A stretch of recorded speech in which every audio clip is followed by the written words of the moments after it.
Welcome to Yellow Plague's tutorial series on the Texas Chainsaw Massacre, Video 2, Victims. In this video, I will give a more in-depth overview for playing the game as a victim. If you haven't already, please check out my intro tutorial video to understand the basic gameplay mechanics and the general gameplay loop. Ready? Okay, good. Let's begin. All victims have 5 attributes: toughness, endurance, strength, proficiency, and stealth. Toughness determines how much damage a victim can take. Endurance determines how long they can run or sprint before getting tired. Strength determines how long it takes for victims to kick off a generator and how long the family stun duration is from close encounters, door slams, and sneak attacks. What did you do to my sister? Proficiency determines how easy it is for a victim to pick a lock, how fast they can turn off a car battery, how fast they can open up a fuse box, and how much they can turn the valve handle before it starts to make noise. Lastly, stealth determines how much progress a victim adds to the noise meter during certain actions. When you make noise, a red noise indicator will follow your character for a few seconds, making it easier for other players to see you. Depending on the situation, sometimes you should do things slowly by holding the interact button or methodically timing your button presses. Other times, it might be better to mash the button so you can quickly complete the action. Keep in mind that if you make too much noise in the basement, you will wake up Grandpa. On top of the attributes, all victims have a unique ability and can choose up to 3 perks to suit your playstyle. Some abilities allow you to quickly pick a lock, while others allow you to highlight family members' locations. As for the perks, some perks will increase the amount of health you recover from health potions, while other perks will give you more stamina. The perks you get will depend on the direction of the skill tree that you choose. Family characters can choose an additional 4th Grandpa perk. I will go more into detail about that in another video. Playing a match. When playing the game, try to pay attention to where you are. If you look at the top right of the screen, it'll tell you the name of the exact location that you are currently in. Using this info can help you learn the layout of the maps in the game. When playing as a victim, you will always start the match in the basement, binded by restraints. I always recommend mashing to get out as quickly as possible. The quicker you escape, the less time family members have to set up. After escaping your restraints, you should avoid making noise unless you can quickly open a basement door. You don't want to wake Grandpa up and be trapped in a basement with multiple family members. Once you've escaped from your restraints, you should look for a toolbox. The spawn locations of your character, toolboxes, and other items will be based on RNG. Once you have found a toolbox, you can either hold, press, or mash the interact button to get a lockpick. You can carry up to 2 items at a time. If you grab a 3rd item with a full inventory, you'll either lose or drop one of your inventory items. Objective items such as fuses and valve handles will not disappear and will fall to the ground.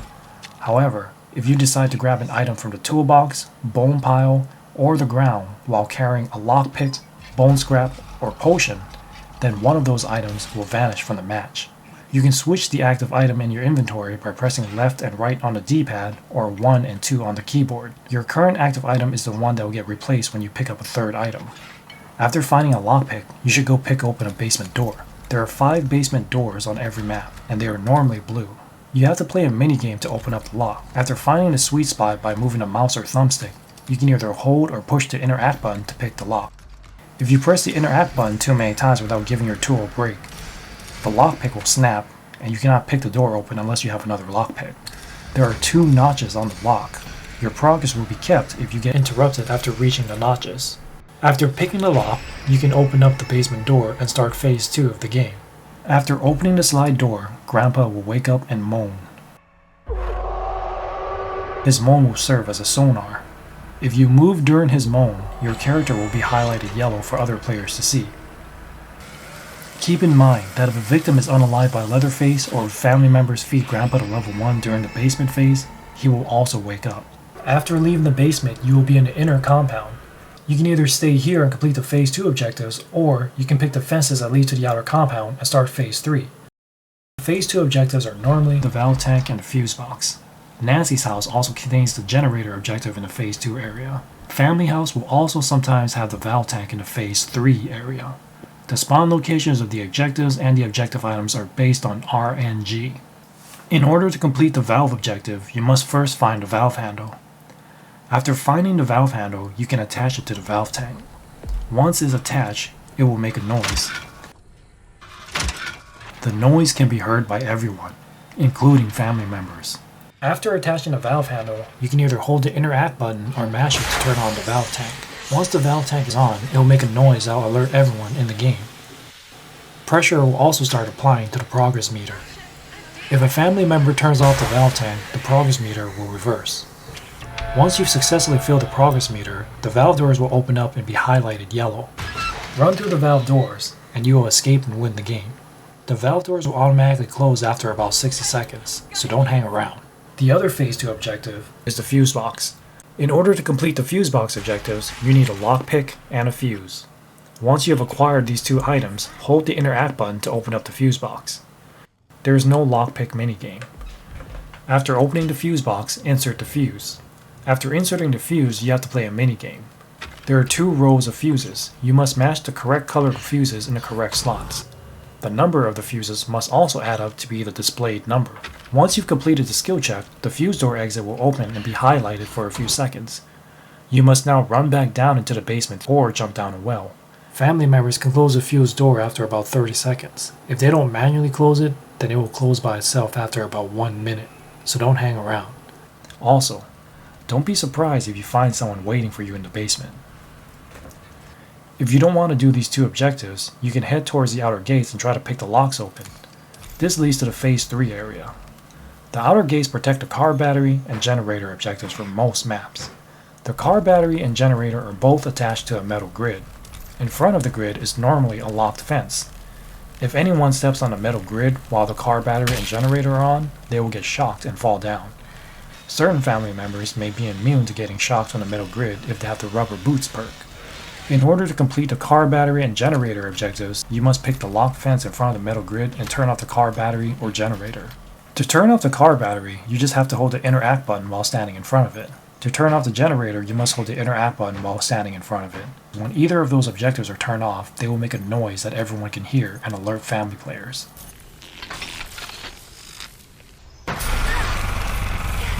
Also, while kicking the generator off, you will make a kicking noise that nearby players can hear. After picking the fence and turning off these objectives, just run past the grid and keep on running to escape and win the match. Family members can turn the car battery and generator back on after about 30 seconds, so don't hang around. The gas station map has a 5th exit, the smoke room exit, also known as the gas door exit. In order to do this exit, pick open the fence that leads to the outer compound. Then go past the generator and you will see another fence. Pick the fence open and go into the smoke room. Pick the last door open and run down the road to escape. Escape the basement and complete objectives. This is how you win the game when playing as victims. However, you must be able to do these things while family players are attacking you. How do you defend yourself against family players? Well, there are mechanics in the game to help you survive against the family members. Here are some. Family proximity warding. When a family character is near a victim, the border of the victim player's screen will turn yellow. Family characters also have voice lines that will let you know that they're near. Camouflage. Pay attention to the day or night variation of the map that you're playing on. If you're playing a nighttime map, choose a darker outfit to blend in with the darkness. If you're playing a daytime map, choose a lighter outfit to blend in with the bushes. Sprinting. Every character in the game can run, but victims can also sprint. Sprinting is mapped to a different button that will give you a speed boost, while using up more of your stamina. Know when to run and when to sprint. Doors. Doors can be used as a weapon against family members. If you time it right, you can slam a door on a family member and knock them down, giving you time to run away. To do a door slam, you must hold the run button and press the interact button on the door as a family member is near it. Whether you successfully slam a door on a family member, this action will generate noise. Keep in mind that family members can also door slam victims, and not all family members will get knocked down from a door slam. Big family members like Leatherface and Hands will get stunned for a couple seconds, but will also remain standing. Their stun duration is also shorter than other family members. I should also mention that after a family member is stunned, they are immune to being stunned again for 10 seconds. Speaking of doors, doors can also be latched. Once a door is latched, it cannot be opened from the other side unless it is barged down or destroyed by Leatherface's chainsaw. Sometimes latching a door might give you some extra time to pick a lock open or to grab a tool. However, this also prevents other victims from opening the door, so once you're done with your goal, unlatch the door for other victims to go through. Lamps. There are lamps that can be found throughout the maps. You can interact with the lamp to turn them off. Turning them off will make the immediate area darker, making it harder for family members to see you. Use the shadows to your advantage. If you have a lockpick in your inventory, you can also trap a lamp. Trapping a lamp will turn it off, but will also make it so that if a family member turns the lamp back on, they will get shocked and stunned. Bone scraps. Bone scraps can be used to do many things, including defending yourself against family members. If you find a bone scrap from a bone pile, you can use them to sneak attack family members and to get into close encounters with them. Each bone scrap pile contains 3 bone scraps at the time of this video. Sneak attacks simply require you to press the attack button while being behind a family member with a bone scrap. Close encounters require you to attack the family member from the front with a bone scrap. Once the close encounter starts, you have to mash the button displayed. Whoever matches more quickly will win the encounter. If the victim player wins, they will attack the family member, leaving them stunned for a certain duration. If the family player wins, the victim is eliminated from the match. Be careful with close encounters. The less health you have, the less likely you are to win. Also, during a close encounter, you and your family member will both be highlighted red, alerting other players to your location. On top of that, you cannot close encounter Leatherface, but he can still be sneak attacked. Bone scraps can also help you escape a trap quicker if you get snared in one. Hiding spots. If an enemy is near and you don't want to be seen, there are hiding spots that you can hide in. You can hide in closets, freezers, and car trunks. You are only allowed to be in a hiding spot for a certain amount of time. After enough time passes, your character will automatically come out. While hiding, you can also burst out and stun family members by holding the displayed button. Family members can pull you out of the hiding spots if they know you're there. Sissy can also hide in hiding spots and ambush you. Bushes. You can also hide in bushes by crouching in them. You can stay in the bushes for as long as you want. They don't function the same way as closets and freezers. Crawl spaces and wall gaps. You can crawl through a crawl space while being chased to escape a family member. Most family members are too big to chase you through the crawl space and have to run around. Some characters such as Sissy and Hitchhiker, however, are small enough to go through the crawl space and continue the chase. The same rules apply to the wall gaps. I would like to mention that crawl spaces are sometimes closed and must be open if a victim wants to use them. You can hold or press the interact button to open them. Family members can also close up the crawl space.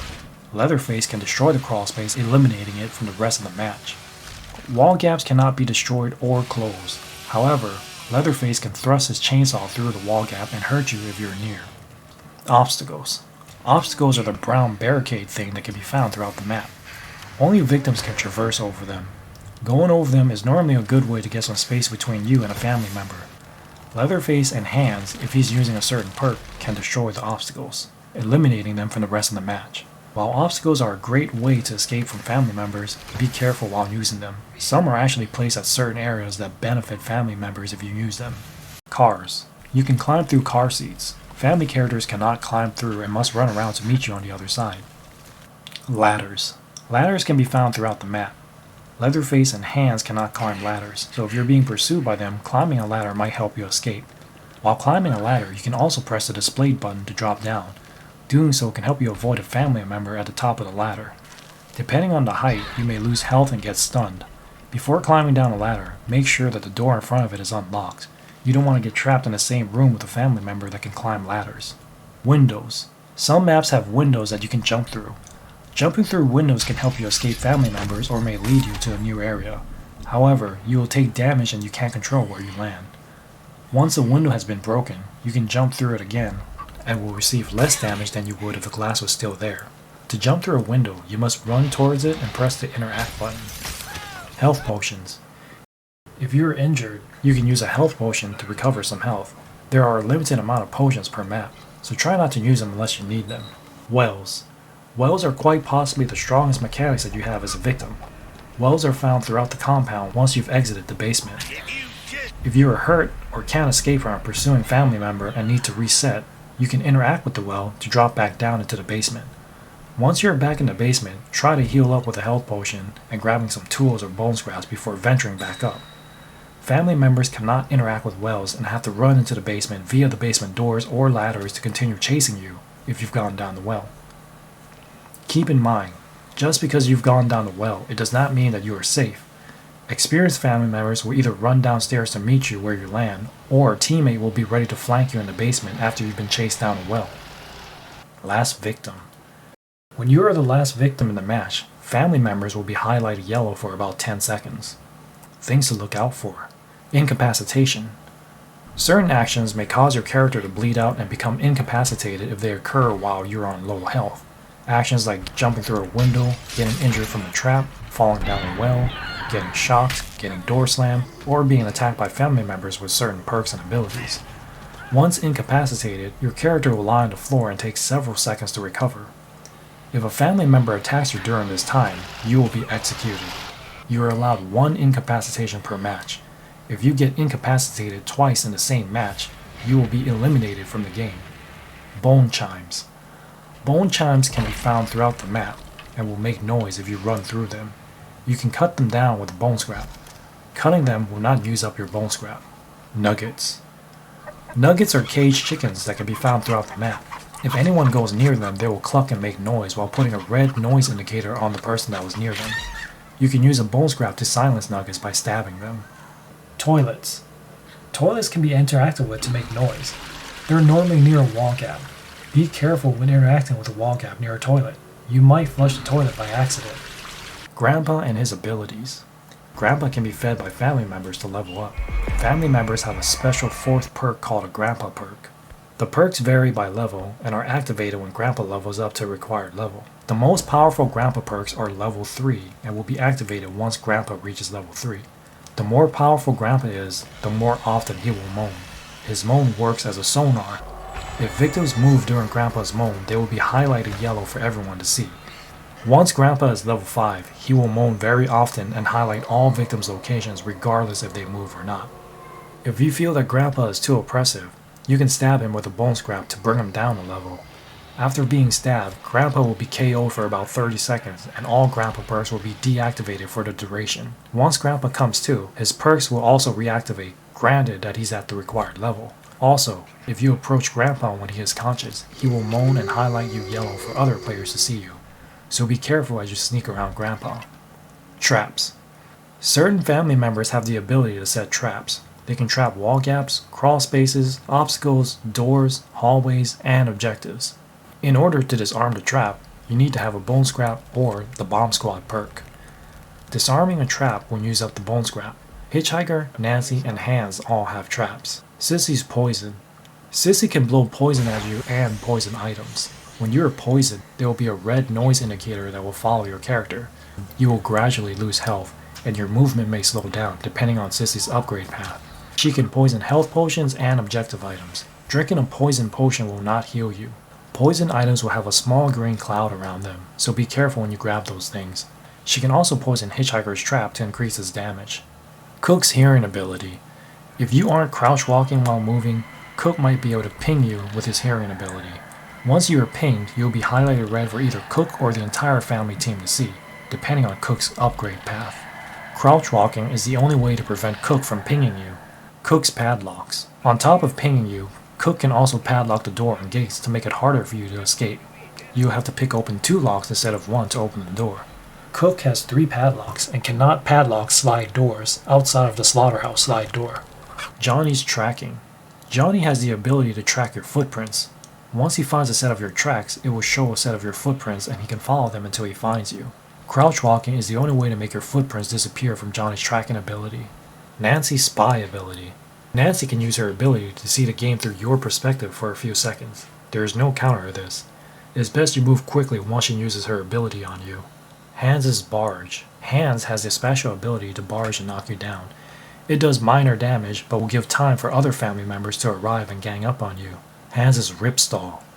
Hans also has the ability to instantly turn back on the battery and generator and to instantly turn off the fuse box and valve tank. When Hans uses his ripstall, the objective item used by the victim such as the fuse or valve handle will also disappear. You will need to insert a new fuse or valve handle if you want to open up the exit again. There are a limited amount of fuses and valve handles per match, so be careful when playing against Hans. Leatherface's overhead smash. Leatherface is the most powerful family member. His signature move is an overhead smash. It gives him a speed boost and infinite stamina. If he lands the overhead smash on you, he may finish you in 1 to 2 hits. Be careful when you see Leatherface running around with his chainsaw above his head. Did you know? Did you know that originally when Grandpa woke up, a cutscene of him waking up would play? Players in the basement could use this cutscene to find out the spawn location of Grandpa by checking out the background. This cutscene was eventually patched out. Do you know of any other mechanics that I missed? Let me know in the comment section below. This concludes my tutorial for playing as a victim. If you want to see a mock match showing off many of the mechanics that I mentioned in this video, check this video out. If you want to learn how to play as family, click on this other video. I hope you enjoyed watching and learned something from this video. Thanks for watching, and see you in Texas.